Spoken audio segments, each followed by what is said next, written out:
When you're talking about rendering for the web, you're asking yourself the musical question, streaming or download. Streaming files are played from a remote server. You never actually download the file to your hard drive. Downloaded files are actually downloaded to your hard drive and then played from your hard drive. First of all, do we have audio or audio and video content? If we have audio only, one of our choices is MP3. MP3 is a downloadable medium. We can put the MP3 file on our website and have people download it. If we're talking about streaming, we're talking about QuickTime, Real Media, or Windows Media.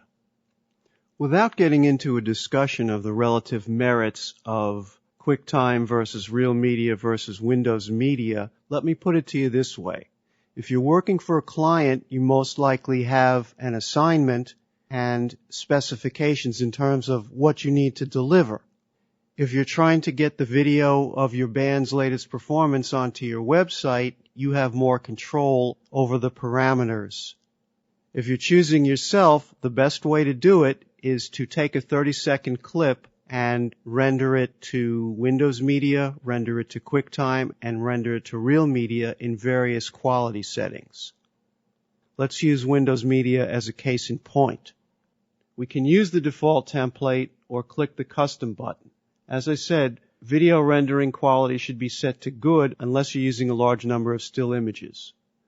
On the Audio tab, constant bit rate is generally the best for audio. If you have voice only, you get these choices.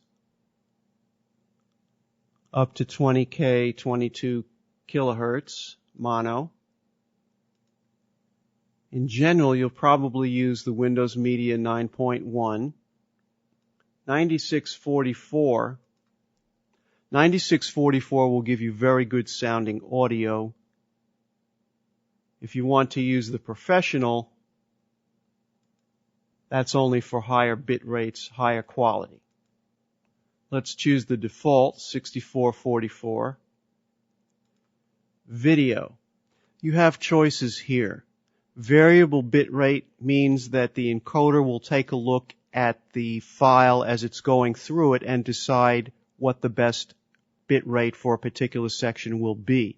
Constant bit rate, it's done at the same bit rate from beginning to end regardless of the type of material that is being processed.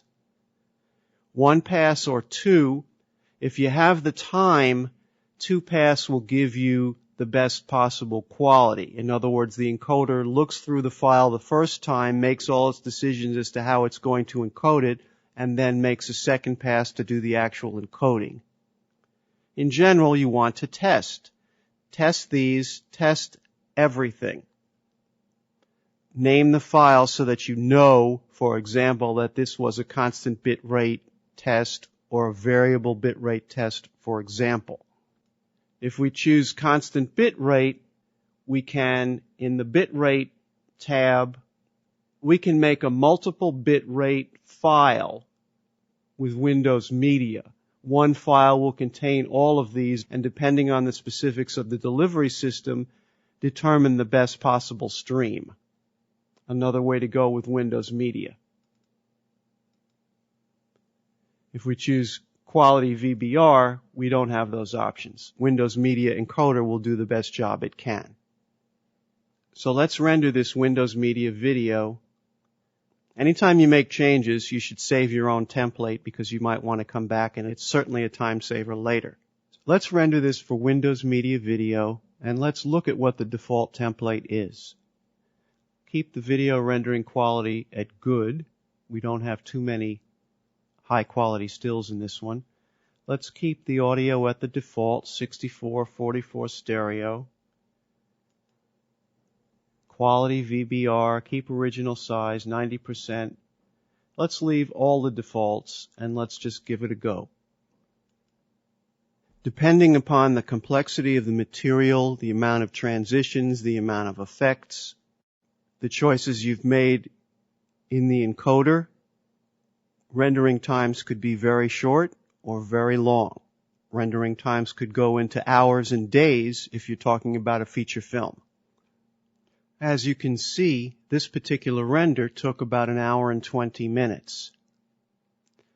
I did a test. I took the first 10 seconds of this project and rendered to QuickTime, Real Media, and Windows Media.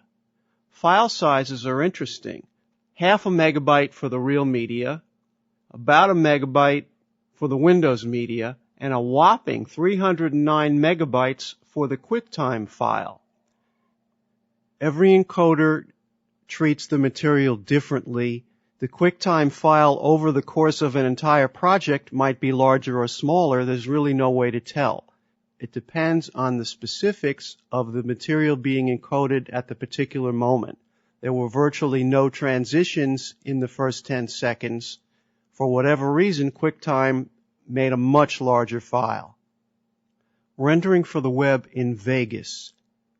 Stick to the templates for the most part, unless you're an experienced user and know what the tweaks will do. And the other side of it is test, test, test.